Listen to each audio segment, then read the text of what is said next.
সত্যি কথা কি জানো তো, স্বাধীনতা কী জিনিস সেটা মানে কি বলবো, প্রত্যেকটা মেয়ে চাই নিজস্ব সব কিছু নিজের একটা তৈরি করতে। প্রত্যেকটা মেয়েরই জীবনে একটা ইচ্ছে। আর আমাদের জীবনে কি আছে বলো তো, শ্বশুরবাড়ি বা বাপের বাড়ি। যদি রাগ হয় তো শ্বশুরবাড়ি থেকে বাবার বাড়ি চলে যাই, বাবার বাড়িতে কিছুদিন থাকার পরে মা বাবার সাথে একটু কিছু হলেই শ্বশুরবাড়ি চলে আসি। এটা নিয়ে কিন্তু মেয়েদের জীবন।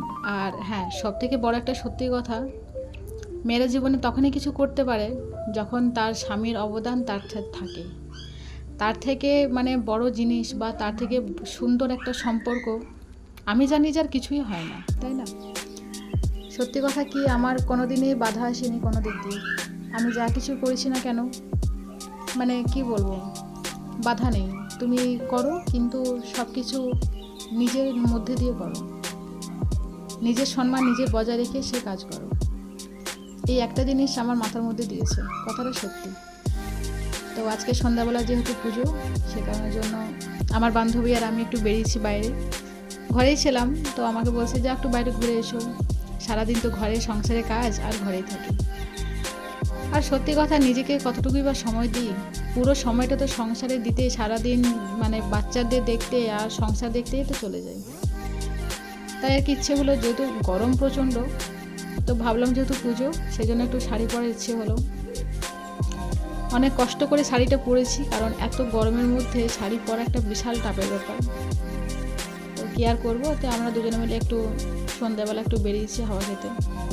এই যে তোমাদের একটু আগের দিন একটু মানে শর্ট ভিডিওতে তোমাদের দেখিয়েছি আমাদের পাড়ারই পুজো, লোকনাথ বাবার পুজো। তো ভিডিওটা একটু আপলোড করতে লেট হয়েছে, তোমরা প্লিজ একটু মানিয়ে নিও।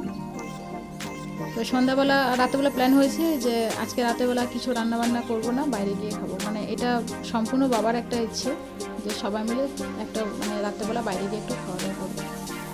তো একটু ঘুরে এলাম, এসে শাড়িটা ছেড়ে নিলাম, কারণ এত গরমে শাড়ি পরে যাওয়াটা অসম্ভব ব্যাপার। আর যেহেতু আমাকে গাড়ি চালিয়ে যেতে হবে, এটা আরোই অসম্ভব ব্যাপার, তাই না?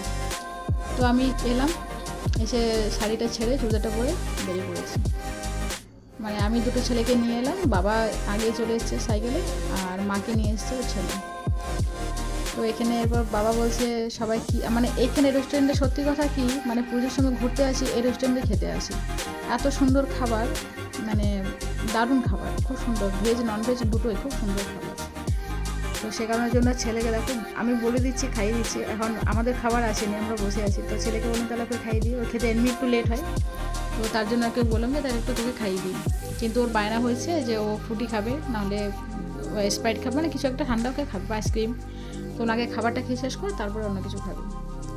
তো ওকে খাওয়াতে খাওয়াতে আমাদের খাবার চলে এসেছে। আর আমি আর আমার হাজব্যান্ড আমরা ধোসা খাইনি, ছোলা বটাটা খেয়েছিলাম। আর এখানে দেখো খাওয়া দাওয়া করে বেরিয়েছি, একটু ওয়েটগুলো মাপা হচ্ছে। ছোটো ছেলের ওয়েটটা একদমই কমে গেছে, আর আমার ওয়েটটা একটু তোমাদের দেখিয়ে দিই। মানে সত্যি মানে কি বলবো, খাচ্ছি দাচ্ছি আর মোটা হচ্ছে, আর কিছুই না। তো রাত্রেবেলা চলে এলাম ঘরে, এসে মানে বাজারে একটা স্প্রাইট কিনেছিলাম, সেটা ঘরে নিয়ে এসে সবাই মিলে একটু ঠান্ডা করে বসে ফ্যানের তলায় বসে একটু খাওয়া দাওয়া, একটু মন ঠান্ডা জীবন ঠান্ডা, তাই না? যা গরম পড়েছে। তো বন্ধুরা, আজকে একটা ছোট্ট ব্লগ তোমাদের সাথে শেয়ার করলাম। সবাই ভালো থেকো, সুস্থ থেকো, সবাইকে এখানে টাটা, গুড নাইট।